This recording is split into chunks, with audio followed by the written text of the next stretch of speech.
হযরত আনাস রাদিয়াল্লাহু তাআলা আনহু থেকে বর্ণিত মুসলিম শরীফের হাদিসের ভিতরে আসছে একবার রাসূল পাক সাল্লাল্লাহু আলাইহি ওয়াসাল্লাম হঠাৎ হেসে দিলেন। হঠাৎ হেসে দিলেন। হেসে দেওয়ার পরে সাহাবায়ে কেরামদেরকে বললেন, ও সাহাবীরা, আমি কেন হাসলাম তোমরা কি জানো? সাহাবায়ে কেরাম বললেন, ইয়া রাসূলুল্লাহ, আমাদের তো জানা নেই। রাসূল পাক সাল্লাল্লাহু আলাইহি ওয়াসাল্লাম বললেন, তোমরা ভালো করে শোনো, প্রাপ্ত বয়স্ক থেকে নিয়ে যত কাজ আমরা করেছি সমস্ত কাজের হিসাব দিতে হবে। যতবার আমরা দৃষ্টিপাত করেছি প্রত্যেকটা দৃষ্টিপাতের হিসাব দিতে হবে। যতবার আমরা শুনেছি ততবার এই শোনার হিসাব দিতে হবে। যতবার এই হাত দিয়ে ধরেছি সমস্ত ধরার হিসাব দিতে হবে। যতবার পা দিয়ে হেঁটেছি যেদিকে যেদিকে গিয়েছি প্রত্যেকটা যাওয়ার পিছনে হিসাব আমাদেরকে দিতে হবে। এত কঠিন ব্যাপার, এত কঠিন ব্যাপার। আবার অপরদিকে মাতা পিতা ভাই বোন আত্মীয় স্বজন পাড়া প্রতিবেশী বন্ধু বান্ধব, আপনার উস্তাদ, আপনার ছাত্র, এভাবে যাদের সঙ্গে আপনার সম্পৃক্ততা আছে তাদেরকে কিভাবে আপনি কষ্ট দিয়েছেন এটা আপনি ছাড়া কেউ জানে না। অনেক সময় এমনও হয় যে আমার নিজেরও জানা নেই যে আমি তাকে কষ্ট দিচ্ছি। এগুলো সব পাই হিসাব দেওয়া লাগবে। কিয়ামতের ময়দানে এক ব্যক্তিকে উপস্থিত করা হবে। সেই ব্যক্তি বলবে, রব্বুল আলামিন, আমার নিজের দেহের ভিতর থেকে যদি সাক্ষী আপনি উপস্থিত না করেন আমি অন্য কোনো সাক্ষীর কথা আমি বিশ্বাস করি না। আমলনামার কথা আমি বিশ্বাস করি না, ফেরেশতাদের কথা আমি বিশ্বাস করি না, জমিনের কথা আমি বিশ্বাস করি না। আমি এই সমস্ত অপরাধ করি নাই। আমাদের দেহের ভিতর থেকে যদি আপনি সাক্ষী আনতে পারেন তাহলে আমি বিশ্বাস করব। এই কথাটা রাসূল পাক সাল্লাল্লাহু আলাইহি ওয়াসাল্লামের স্মরণ হয়েছে। এরপরে আল্লাহ নবী বলেন, তখন আল্লাহ তাআলা ওই ব্যক্তির জবানের ভিতরে মোহর মেরে দিবেন, জবানটাকে আটকায় দিবেন, জবানের কথা বলতে পারবে না, জবানের বলা শেষ। এবার আল্লাহ তাআলা তার অঙ্গ প্রত্যঙ্গকে চালু করে দিবেন, অঙ্গ প্রত্যঙ্গকে চালু করে দিবেন। চোখ কথা বলা শুরু করে দিবে, নাক কথা বলা শুরু করে দিবে, ঠোঁট কথা বলা শুরু করে দিবে, কান কথা বলা শুরু করে দিবে, হাত কথা বলা শুরু করে দিবে, পেট কথা বলা শুরু করে দিবে, রান কথা বলা শুরু করে দিবে। আরো যত অঙ্গ প্রত্যঙ্গ আছে সমস্ত অঙ্গগুলি কথা বলা শুরু করে দিবে।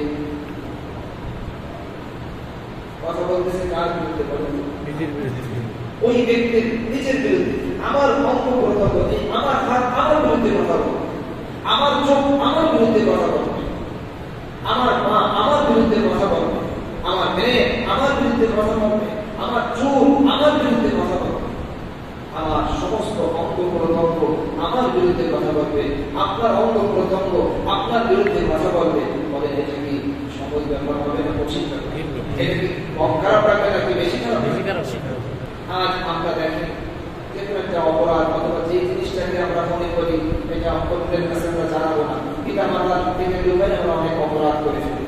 অনেক সময় বন্ধুকেও আমরা জানাতে চাই না, একদম ক্লোজ ব্যক্তি তাকেও জানাতে চাই না, ভাইয়ের কাছেও জানাতে চাই না।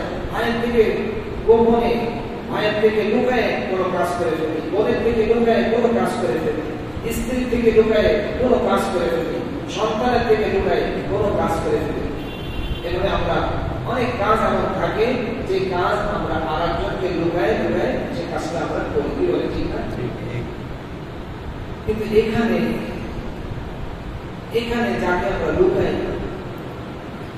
আমরা লুকাই, সে হলো আমাদের এই বডি, আমাদের এই অঙ্গ প্রত্যঙ্গ, এটা থেকে আমরা লুকাই।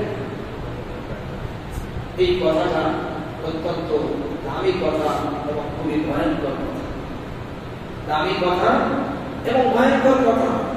আল্লাহ তাআলা নিজে বলেন, ওয়া কুনতুম তাস্তাতিরুনা আন ইয়াশহাদা আলাইকুম সামউকুম ওয়া লা আবসারুকুম ওয়া লা জুলুদুকুম ওয়ালাকিন যানানতুম আন্না আল্লাহা مما تعملون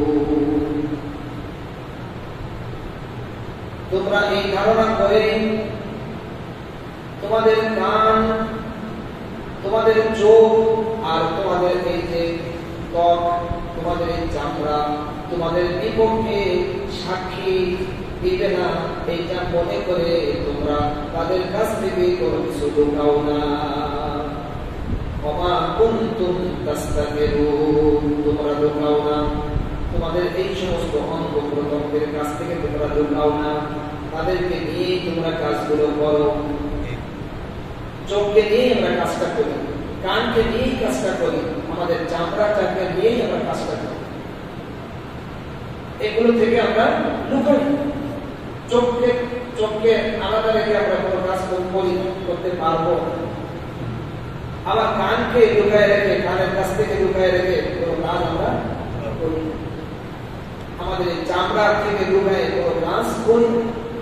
আল্লাহ তাআলা সেই কথা বলেছেন, কেন করো না? وما كنتم تستطيعون أن يشهد عليكم سمعكم ولا أبصاركم ولا جلودكم। তোমরা মনে করো তোমাদের কান, তোমাদের চোখ আর তোমাদের চামড়া তোমাদের বিপক্ষে সাক্ষী দিবে না, তাই তোমরা এদের কাছ থেকে লুকাও না। وذلكم ظنكم الذي ظننتم أرداكم وذلكم ظنكم الذي ظننتم أرداكم فأصبحتم من الخاسرين। এই কথাটা অত্যন্ত ভয়ঙ্কর কথা, অত্যন্ত কঠিন কথা।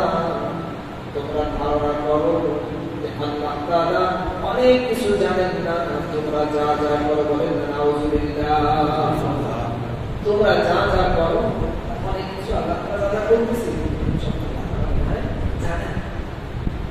এই ধারণা করে মানুষ অনেক কাজ করে যাচ্ছে। আমি তো ঘরের ভিতরে বসে বসে করতেছি, অথবা অফিসে বসে করতেছি, অথবা ওই বাগানে বসে করতেছি, অথবা ওই মাঠের ভিতরে বসে করতেছি, তো আল্লাহ তাআলা এই বিষয়টা এরকম ধারণা করে তখন তোমরা অনেক কাজ করো। এরপর আল্লাহ তাআলা বলেন وذلكم ظنكم الذي ظننتم بربكم أرداكم فأصبحتم من الخاسرين। তোমাদের রব সম্পর্কে তোমাদের এই ধারণা তোমাদেরকে ধ্বংস করে দিয়েছে, তোমরা ক্ষতিগ্রস্তদের অন্তর্ভুক্ত হয়ে গেছো। যদি এই ধারণা আমাদের না থাকতো, যদি আমাদের ধারণা থাকতো আল্লাহ তাআলা সব কিছুই জানে, সব কিছুই দেখে, তাহলে তখন আমরা আরো বেশি চৌকান্না হতাম, আমরা আরো বেশি সতর্ক হয়ে যেতাম। আমাদেরকে আরো বেশি সতর্ক হতে হবে, কি বলেন ঠিক না? রাসূল পাক সাল্লাল্লাহু আলাইহি ওয়াসাল্লাম হাদিসে পাকের ভিতরে বলেন, বুখারী মুসলিমের হাদিস, হযরত আবু হুরায়রা রাদিয়াল্লাহু তাআলা আনহু থেকে বর্ণিত, আল্লাহর নবী সাল্লাল্লাহু আলাইহি ওয়াসাল্লাম সাহাবায়ে-কেরামদেরকে লক্ষ্য করে বললেন, এই বলো তো তোমাদের মধ্যে সবচেয়ে নিঃস্বকর ব্যক্তি বলতো, কোন ব্যক্তি সবচেয়ে বেশি নিঃস্ব? সাহাবায়ে-কেরাম বললেন, ইয়া রাসূলুল্লাহ, আমরা তো জানি যাদের কাছে টাকা পয়সা নাই, নগদ ক্যাশ নাই, ঘর বাড়ি নাই, জরুরি আসবাবপত্র নাই, যে সমস্ত জিনিস দরকার দরকারি জিনিস নাই, এদেরকেই তো আমরা গরিব মনে করি। আল্লাহর নবী সাল্লাল্লাহু আলাইহি ওয়াসাল্লাম বললেন, ও আমার সাহাবীরা শোনো, সবচেয়ে বড় নিঃস্ব ব্যক্তি হলো ওই ব্যক্তি। এই হাদিসটা যখন আপনি পড়বেন, যখন আপনি শুনবেন, আপনিও হায়রান হয়ে যাবেন, আপনিও চিন্তার ভিতরে পড়বেন, আমিও চিন্তার ভিতরে পড়বো, সব মানুষের চিন্তার ভিতরে পড়া লাগবে। এই হাদিস যখন মানুষ শুনবে বা পড়বে, এটা অত্যন্ত কঠিন এক হাদিস, অত্যন্ত জরুরি হাদিস, দরকারি হাদিস, যেটা আমাদের দরকার এবং যেটার মাধ্যমে আমাদের জীবনকে সংশোধন করা দরকার।